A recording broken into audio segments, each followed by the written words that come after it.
Hello everybody, this is Gruesome Fox coming at you with a 750 cost rated match here in the Jagd Doga GG. We're going to be on military base for this match here, and since I already covered the Jagd Doga QA, I really wanted to cover the GG here, because I ironically got this suit not too long after I made my video on the QA, so I was like, hey, I tried one of them, why not see how the other one performs? Especially with how 750 currently is, there really isn't a mainstay raid yet. There's no main 750 native raid or anything like that, so really it's like trying to find out which raids work and which ones don't, especially with all these F91s running around. You can see how quickly I just got dispatched by a couple of them here, so really trying to find out which raids are currently the best is something I've been trying to do.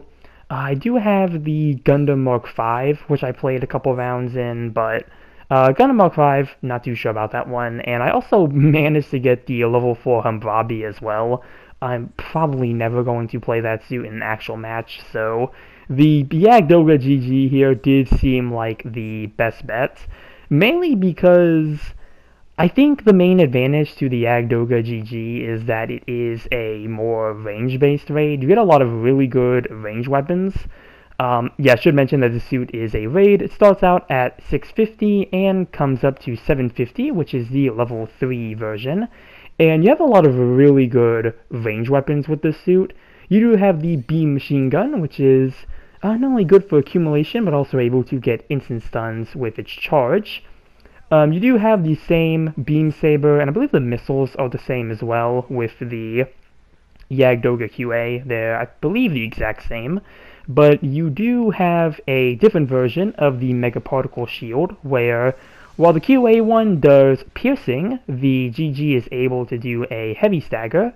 Your funnels are also a bit different. You have one pair of lock-on funnels and a pair of follow funnels. And then you also have an added grenade launcher with the beam rifle, which is, your typical instant stun. And you have active guard as well instead of defense mode. So, again, you do get some really nice benefits with the GG here. And from between this and the Gundam Mark V, I do think the Jagd Doga GG has been the most effective so far. And I actually posted, I forgot to mention it, I actually did post a short that was from this match where it was the damage I did against one of the F90 S-types. Because I had this match when that suit came out, so that was my other reason too. I'm like, we have these new supports running around, why not try a ranged raid and see what that can do. And even against suits like the Faz and what is it? It's slipping. The C1, Zeta plus C1. Even against those suits as well, really with just the range damage you're able to do, I do think the suit does make for a pretty good counter to a lot of the more ranged supports. And as I mentioned, you have all the F91s that are running around, so I think having the range advantage, being able to stay back a bit more, I think is another really good benefit to the suit. And, again, the shield heavy staggers, so, if you have an F91 that's trying to fly after you, you can always use the heavy staggering shield to try and get them. So, I do think that is a pretty neat advantage of the suit. But, right now, trying to see if we can take those advantages to use, but I'm getting knocked off the building by what I think is a base Zeta Gundam, so level 4 Zeta. I'm going to fall back here, try to get to cover so I can start charging my shield. And we'll see if we're able to hit. I do see the Zeta, but I'm mainly trying to see if I can catch a glimpse of the S-type, which I think that might be it right there. And yeah, 4,000 damage it looked like with the funnels, so yeah, again, just really nice range damage for what the suit's able to do. It does make me curious when we're going to get a native 750 raid. I do feel like it's not going to be too far from now, since It seems like they're just kind of trying to give a space between the suits. They don't want to release a lot of 750s at once, so I wouldn't be surprised if the next suit is going to be a 750 raid, since the current suit as of recording is the RF Dom, which is a 650 General, and Denizon was a 650 General, and then they gave us the 750 F90S type right afterwards. So again, I wouldn't be surprised if the RF Dom is just kind of used as a space in between, and the next suit we get is going to be some type of 750 raid. So we'll see what they end up doing. I'm going to be very interested to see what gets added for the 750 raid slots. Really more of a question of, is it going to be an F91 suit, or is it going to be a F90 variant? So we'll have to just wait and see there.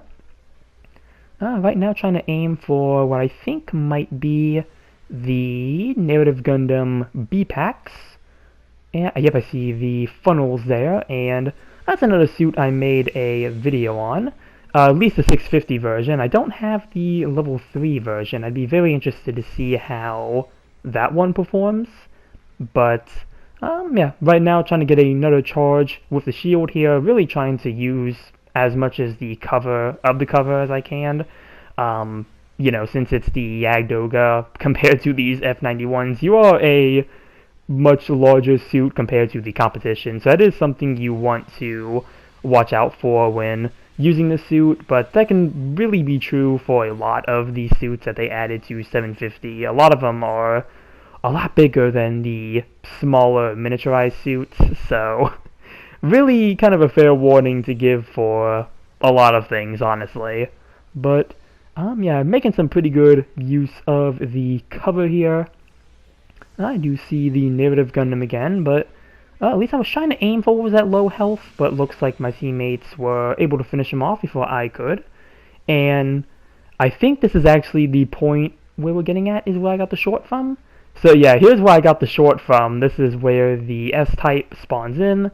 I go around here, hit him with the shield, go for the downswing, and I'm kind of disappointed that this didn't finish him off in time. I think one of my shots hit the ground instead of them, so it probably could have been a quick finisher, but did get a finisher with the follow funnels at least, and unfortunately at this point I did face a connection issue with my controller. I'm not sure why, but my controller disconnected, and I had to turn it back on, and by the time it came back, yeah, I was dead, so that was the only issue. I don't know why that happened. It was just a controller that disconnected, so very weird setback there, but other than that, that's going to be timeout and mission over.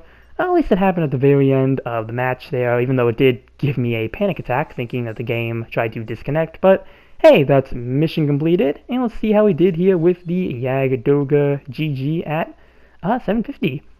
And 4th place with 7 kills and 2 loss. Looks like I got second in individual score, so not too bad of a match there, and yeah, that's everything I have to say here for the Jagd Doga GG. I do think it's a suit that, at least at the moment, has its benefits. I don't know if that will change once we get an actual native 750 raid, but I do think for at least the supports that are very popular at 750 right now, I do think this is a pretty good suit when it comes to dealing with supports. And again, even the few benefits you get, like the heavy stagger mega particle shield to use against F91s, I think it's also a very nifty tool that you can use as well. But yeah, again, that's really all I have to say here for this video. Comment down below what you think about the Jagd Doga GG. Remember to like and subscribe if you enjoyed the video. And with that, I will see you all in the next one. Later.